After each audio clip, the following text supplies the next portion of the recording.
안녕하세요. 버킷라이브입니다. 오늘 소개해드릴 책은 김도균님 외 4인이 공저하신 자신에게 고용된 사람들입니다. 최근 1인 창업에 대한 관심이 커지면서 그에 대한 정보도 많아지고 있는데요. 유튜브 인기 영상에서도 종종 이에 관한 내용을 다룬 콘텐츠들을 볼 수 있었습니다.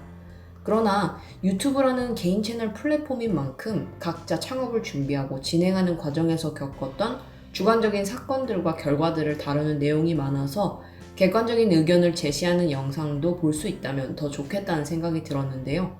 그런 의미에서 이번에 함께 읽은 책 자신에게 고용된 사람들은 행정을 연구하는 5명의 연구원 및 교수님들이 평균치를 제시하는 통계 자료를 토대로 한국의 자영업 실태를 이야기한다는 점에서 평균적인 창업의 실상을 알아보고자 하시는 분들께 큰 도움이 되리라 생각됩니다.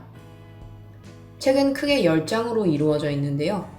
한국에서 자영업자라는 범주에 들어가는 사업 형태를 정의하는 1장부터 시작해서 한국의 자영업자들의 대부분이 저소득에 시달리는 원인, 저소득임에도 사회보험의 사각지대에 놓여있는 자영업자들의 위험함과 전체적인 저소득 고위험 자영업자 문제를 해결하기 위한 정책 담론을 다루는 10장으로 마무리되고 있습니다.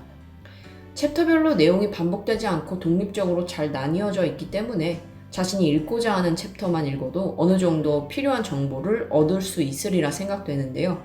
이번 리뷰에서는 한국 사회의 영세 자영업자가 가지고 있는 문제점들을 짚어보려 합니다. 한국에는 자영업자가 너무 많습니다. 2017년 기준으로 OECD 가입 국가 중 콜롬비아, 그리스, 터키, 멕시코, 칠레에 이어 6위인데요. 자영업자 비율이 가장 낮은 국가에 미국, 노르웨이, 캐나다, 덴마크 등이 속해 있는 것과 비교했을 때 자영업자 비율이 높다는 것은 선진화 국가의 형태와는 다소 거리가 있는 양상입니다. 이런 자영업자들이 한국 경제 인구의 26%를 차지하고 있는데 최근에는 보험 설계업이나 개인 운송업으로 대표되는 특수 형태 근로직이 점차 증가하면서 한국의 자영업자 비율을 더욱 늘어나리라 생각됩니다. 이렇게 자영업자, 각각의 사업자들이 많아지면 경쟁이 치열해지고 하나의 사업체당 벌어들이는 소득, 그러니까 산업의 생산성이 저하게 되게 됩니다. 특히 이런 생산성의 저하 문제는 자영업자 종사자가 집중되어 있는 3차 서비스 산업, 오리지널 기술과 제조를 기반으로 하지 않는 산업에서 더욱 도드라지는데요.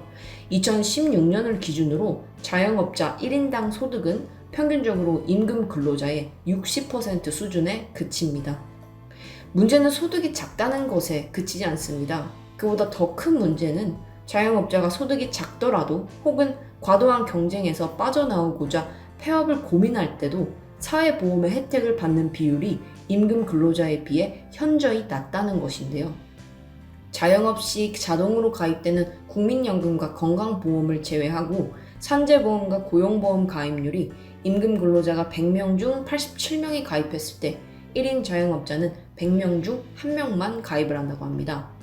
자영업자의 경우 산재로 인해 사업 계속이 어려워질 경우 임금 근로자와는 달리 회복 이후 다시 자리를 잡기까지가 오랜 시간이 걸린다는 점, 임금 근로자의 실업과는 달리 폐업 자체가 가장 큰 재산을 잃는 것이 된다는 점을 고려해 보았을 때 자영업자의 사회보험 필요 정도가 임금 근로자에 비해서 결코 낮지 않은데도 불구하고 정책적으로 당연 가입인 임금 근로자와는 달리 자영업자의 사회보험은 선택사항으로 남아있다는 점이 영세 자영업자들에게는 장기적으로 더 큰 고충을 만들어내리라 예상됩니다.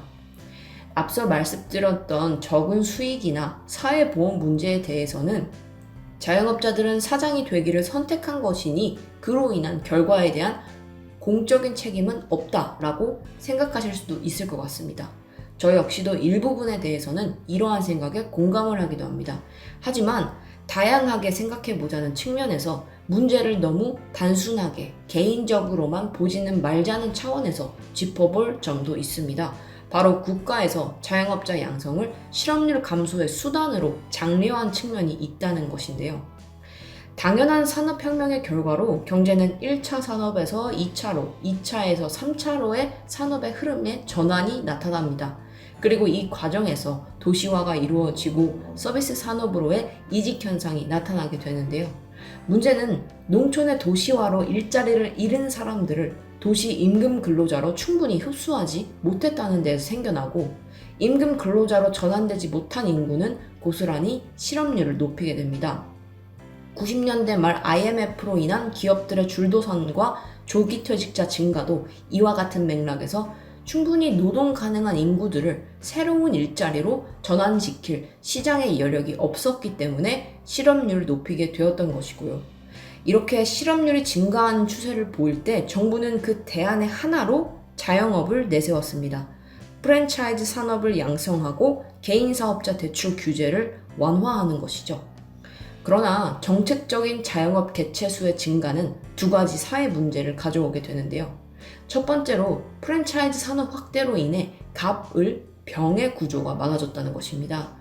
브랜드라는 지적재산권을 무기로 점주에게 과도한 요구를 하는 프랜차이즈 본사가 갑이 되고, 그 아래 점주가 을, 그리고 점주에게 고용된 직원들이 병이 되는 3단계 구조에서 갑인 본사에게 과도하게 높은 로열티 및 자재 수수료 인하를 요구할 수 없는 영세 자영업자인 점주는 또 다른 생계 근로자인 병의 임금 감축을 통해 자신의 영세한 수익을 조금이나마 늘리려는 방안으로 삼게 되고, 결국 을과 병의 싸움으로 사회적 포커스가 맞춰지게 되는 것이죠.